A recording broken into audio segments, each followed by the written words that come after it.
Here's a sentence no family should ever have to say out loud. Our kids are the breadwinners now. In Gaza, that's not poetic, it's a job title. While the usual clowns argue on TV about self-defense and proportionality, 8-year-olds are out in the rubble selling coffee, biscuits, plastic, scrap, whatever they can get their hands on, because the adults who were supposed to feed them are dead, disabled, or locked out of an economy that's been deliberately smashed to pieces. You want to understand what genocidal policy looks like in real life? Don't read the press releases. Look at a 10-year-old in Gaza trying to feed a family of 6. Let's lay out the basics like adults. More than half of Gaza's population is children, and since October 2023, tens of thousands of their parents have been killed or wounded. Whole family trees are gone. You literally have homes where the only people left who can walk, carry, or work are the kids. Now stack this on top. In the last year, Israel has taken out homes, markets, factories, farms, and offices. So even adults who survived often have exactly 0 places to work. Aid groups talk about unemployment in Gaza like it's not high. It's basically universal in some areas. And families are surviving on aid that's blocked, delayed, or just flat out not enough to live on. So what happens when you kill the breadwinner and destroy the economy? The need doesn't die with them. Rent, food, water, medicine, they don't pause because a war criminal signed an order. In Gaza, that gap's being filled more and more by children's hands. This isn't some abstract child labor statistic a think tank can argue about on Zoom. Al Jazeera follows a 15-year-old kid, Mohammed al-Shur, who spends his days walking the streets with a heavy coffee thermos, selling plastic cups instead of sitting in a classroom. His father was killed, his older brothers can't find work in the crater that used to be an economy, and somehow he ends up the main provider. Other kids are digging through garbage and rubble for plastic and metal to sell, standing at checkpoints, hawking biscuits and water, or working in slap-together markets in bombed-out streets, because there's literally nowhere else to survive. Many people describe children spending hours in aid lines, then immediately going somewhere else to barter or sell what they just received so the family can cover whatever the aid didn't. 2 years ago, these kids were playing football in alleys or stressing about homework. Now they're negotiating prices with adults, dodging drones, and doing math in their heads about whether today's sales will feed their siblings. Meanwhile, school in Gaza has been basically sent back to the Stone Age. Thousands of school buildings are damaged or gone, and plenty of the ones still standing are stuffed with displaced families using classrooms as bedrooms. Arab News described kids going back to school in shattered buildings with no books, no backpacks, sometimes barely any teachers. But they show up anyway because it's the last tiny piece of normal life they've got left. But here's the trap.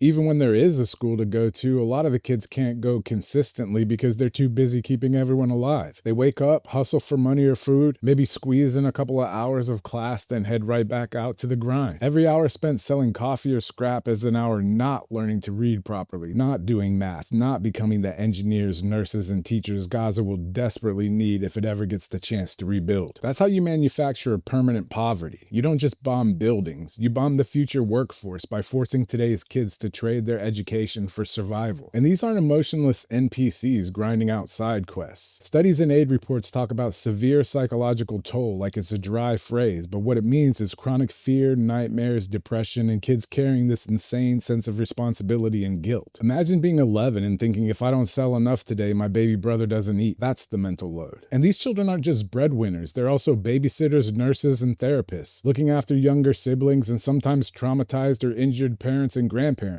They watch people die, they sleep in tents or in what's left of their homes, and then they're expected to wake up and grind like adults in a collapsed economy. Groups like the International Rescue Committee warn that this stack of trauma, war, displacement, hunger, plus adult responsibilities doesn't just go away when the bombing stops. It shows up years later as mental health crises, violence, entire communities struggling to function. You can't put that neatly in a spreadsheet, but it's absolutely part of the price being paid.